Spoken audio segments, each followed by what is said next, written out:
Hello everyone, myself Rupa. Welcome to Indian Montessori Training Institute.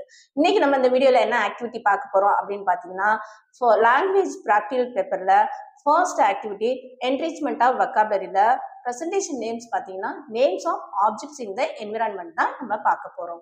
இந்த activity எதுக்கு நம்ம present பண்றோம் அப்படின்னு பாத்தீங்கன்னா, குழந்தைங்களுக்கு வந்து நிறைய வேர்ட்ஸ் வந்து அவங்களுக்கு சொல்லி கொடுக்கறது தான் இந்த ஆக்டிவிட்டி நம்ம ப்ரெசென்ட் பண்றோம். இந்த ஆக்டிவிட்டி ப்ரெசென்ட் பண்றதுக்கு முன்னாடி நீங்க குழந்தைக்கு வந்து நீங்க கொடுக்குற இன்ஸ்ட்ரக்ஷன் புரியும் போது தான் இந்த ஆக்டிவிட்டி வந்து நீங்க ஸ்டார்ட் பண்ணணும். நேம்ஸ் ஆஃப் ஆப்ஜெக்ட்ஸ் இந்த என்விரான்மெண்ட் ஆக்டிவிட்டி நிறைய உங்களுக்கு குழந்தைங்களுக்கு கொடுக்கும்போது ஃபியூச்சர்ல பார்த்தீங்கன்னா ரீடிங் ரைட்டிங் வந்து அவங்களுக்கு ரொம்ப ஈஸியா இருக்கும். அதுக்காக தான் நம்ம இந்த ஆக்டிவிட்டி வந்து ப்ரெசென்ட் பண்றோம். அடுத்தது இதுக்கு இந்த ஆக்டிவிட்டி ப்ரெசென்ட் பண்றதுக்கு முன்னாடி அவங்களுக்கு நிறைய ஃபெமிலியரான வேர்ட்ஸ் வந்து நீங்க எடுத்துக்கலாம். எந்த மாதிரி வேர்ட்ஸ் எடுத்துக்கலாம் அப்படின்னு பார்த்தீங்கன்னா பிசைட், நியர், டச், இந்த மாதிரி வேர்ட்ஸ் எல்லாம் நீங்க அவங்களுக்கு இன்ட்ரடியூஸ் பண்ணலாம். இந்த ஆக்டிவிட்டி ப்ரெசென்ட் பண்றதுக்கு நம்ம எப்போதுமே சொல்ற மாதிரி ஃபர்ஸ்ட் இன்விடேஷன் கொடுக்கணும். இன்விடேஷன் எப்படி கொடுப்போம்? shall we see how we call the objects in the environment. இந்த மாதிரி இன்விடேஷன் கொடுத்துட்டு இந்த ஆக்டிவிட்டி பொறுத்த அளவு பார்த்தீங்கன்னா ஸ்மால் குரூப் ஆக்டிவிட்டியா தான் நம்ம ப்ரெசென்ட் பண்ணுவோம். அப்போ என்ன பண்ணுவோம் அப்படின்னு பார்த்தீங்கன்னா ஃபர்ஸ்ட் ஒரு குழந்தைக்கு இன்விடேஷன் கொடுத்துட்டு அவங்கள போய் இன்னும் உன்னோட ஃப்ரெண்ட்ஸ் வந்து 2 or 3 ஃப்ரெண்ட்ஸ் வந்து நீ கூட்டிட்டு வா அப்படின்னு நம்ம குழந்தைகிட்ட சொல்லிட்டு அதுக்கப்புறம் இந்த ஆக்டிவிட்டி ஸ்டார்ட் பண்ணுவோம். அதுக்கப்புறம் பார்த்தீங்கன்னா ப்ரிப்பரேஷன்ல பொறுத்தளவு என்ன அப்படின்னு பார்த்தீங்கன்னா நீங்க ஒரு லிஸ்ட் ஆஃப் வேர்ட்ஸ் வந்து ஆப்ஜெக்ட்ஸோட நேம்ஸ் வந்து நீங்க லிஸ்ட் எடுத்து வச்சுக்கணும். கையில வச்சுட்டு நம்ம எப்போதுமே ஒரு ஸ்மால் குரூப் ஆக்டிவிட்டி அப்படின்னு நம்ம சொன்னதுக்கு அப்புறம் அது கிரவுண்ட் ரூல்ஸ் கொடுத்து தான் நம்ம ஸ்டார்ட் பண்ணுவோம். கிரவுண்ட் ரூல்ஸ் எப்படி நம்ம கொடுப்போம் அப்படின்னு பார்த்தீங்கன்னா we will go around and know the names of some objects. அந்த மாதிரி சொல்லிட்டு whose name I call will come forward and do what I say, others will watch அப்படின்னு சொல்லிட்டு நம்ம ஃபர்ஸ்டே குழந்தைக்கு வந்து ப்ரிப்பரேஷன்ல அவங்களுக்கு கிரவுண்ட் ரூல்ஸ் வந்து நீங்க கொடுத்துடணும். அடுத்ததா ப்ரெசன்டேஷன் எப்படி கொடுப்போம் அப்படின்னு பார்த்தீங்கன்னா அந்த என்விரான்மெண்ட்ல we'll go around and know the names of some objects அப்படின்னு அவங்க கிட்ட சொல்லிட்டு ஆல்ரெடி நம்ம கிரவுண்ட் ரூல்ஸ் கொடுத்ததுனால அவங்களுக்கு தெரியும். கொடுத்துட்டு நம்ம எந்த இடத்துல ப்ரெசன்டேஷன் ஸ்டார்ட் பண்ணோமோ அதே இடத்துக்கு திரும்ப வந்துடணும்.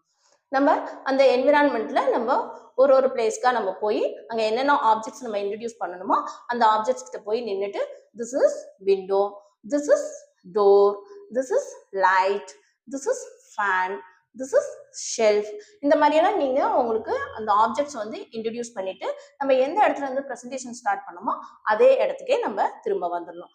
வந்ததுக்கு அப்புறம் நம்ம இப்போ ஒரு குழந்தையோட நேம் சொல்லலாம். இப்போ ஏதாவது ஒரு குழந்தைங்கள நீங்க மென்ஷன் பண்ணி சொல்லணும்னா அவங்க என்ன பண்ணணும் அப்படின்னா Aarthi will you go and stand near the door, Aarthi will you go and stand near the door. அந்த மாதிரி நீங்க சொன்னதுக்கு அப்புறம் ஆர்த்தி என்ன பண்ணுவாங்க அந்த டோருக்கு பக்கத்துல போய் அவங்க நின்றுட்டு திரும்பவும் அவங்க பிளேஸ்க்கே வந்துருவாங்க. அடுத்த குழந்தைக்கு இதே மாதிரி நீங்க அடுத்த கமெண்ட் கொடுக்கலாம். எப்படி கொடுக்கலாம் அப்படின்னு பாத்தீங்கன்னா கிரி will you go and touch the window, Giri will you go and touch the window. அந்த மாதிரி 1 or 2 times அவங்க சொல்லிட்டு அந்த குழந்தை போய் விண்டோ வந்து டச் பண்ணிட்டு திரும்பவும் அவங்க பிளேஸ்க்கே வந்துருவாங்க. இதே மாதிரி நீங்க நிறைய வேர்ட்ஸ் வந்து குழந்தைங்களுக்கு வந்து ரிப்பீட்டடா கொடுத்துட்டே இருக்கலாம். இன்னொன்று குழந்தைங்க வந்து எவ்வளவு தூரம் அவங்களுக்கு இன்ட்ரெஸ்டடா இருக்கோ அந்த அளவுக்கு நீங்க நிறைய வேர்ட்ஸ் வந்து நீங்க எடுத்து அவங்க இந்த ஆக்டிவிட்டி வந்து ப்ரெசென்ட் பண்ணலாம். Next Vasanth will you go and touch the wall, Vasanth will you go and touch the wall அப்படின்னு நம்ம இன்னொரு குழந்தைக்கு ஒரு இன்ஸ்ட்ரக்ஷன் கொடுக்குறோம். அவங்க அதே மாதிரியே போய் அந்த வால் டச் பண்ணிட்டு அவங்க பிளேஸ்க்கே வந்ததுக்கு அப்புறம் தான் நீங்க இன்னொரு குழந்தைக்கு இன்ஸ்ட்ரக்ஷன் கொடுக்கறதே ஸ்டார்ட் பண்ணணும். இதுல சம் வந்து இன்ஸ்ட்ரக்ஷன்ஸ் இருக்கு. எந்த மாதிரி இன்ஸ்ட்ரக்ஷன்லாம் இருக்கு அப்படின்னு பாத்தீங்கன்னா ஒரு குழந்தைக்கு ஒரு ஆக்டிவிட்டி நீங்க இன்ஸ்ட்ரக்ஷன் கொடுத்து ஸ்டார்ட் பண்ணதுக்கு அப்புறம் இன்பிட்வீனே இன்னொரு குழந்தைக்கு நம்ம கொடுக்க கூடாது. அதே மாதிரி சில காம்ப்ளிகேட்டட் வேர்ட்ஸ் எல்லாம் வந்து இந்த ஆக்டிவிட்டியில நீங்க எடுத்துட்டு வரக்கூடாது.